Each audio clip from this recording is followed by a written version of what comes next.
కదా. This poor man cried and the lord heard him and saved him out of all his troubles. ఈ దీనుడు అంటే ఈ పనికిరాని వాడు, ఈ పిచ్చోడు మొరపెట్టాడు, దేవుడు ఆలకించాడు. దేవుడు సమస్త వాటిలో నుండి నన్ను విడిపించాడు, అతన్ని రక్షించాను. You know what I'm trying to say is, maybe David did not cry out loud.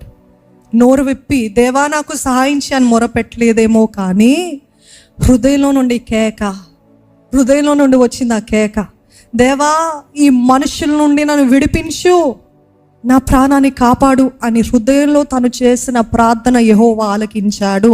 నమ్మిన వారు ఉంటే హల్లెలూయా అని చెప్తారా? Sometimes the loudest prayers are the prayers that you make from your heart. Do you believe it? గట్టిగా దేవుని సన్నిధికి ఏది వినబడుతుందో తెలుసా అండి? మీరు గట్టిగా అందరి ముందు కనపడాలని అరుస్తూ ప్రార్థన చేస్తే వినబడదేమో, దేవుడు చెవులు మూసుకుంటాడేమో. కానీ అర్థం కాని పరిస్థితుల్లో, ఆందోళన పరిస్థితుల్లో, చుట్టూ శత్రువులున్న పరిస్థితుల్లో, చుట్టూ తుఫానున్న పరిస్థితుల్లో, హృదయంలో దేవా నాకు సహాయం చేయ ప్రభా, నువ్వు ఒక్కడివే నా దిక్కు, నువ్వు ఒక్కడివే నాకు సహాయకుడివి, నువ్వు ఒక్కడివే నన్ను విడిపించగలిగిన సమర్థుడివి అని మీ హృదయంలో నుండి మీరు చేసే ప్రార్థన ఆయన చెవులు గట్టిగా వినబడుతుంది.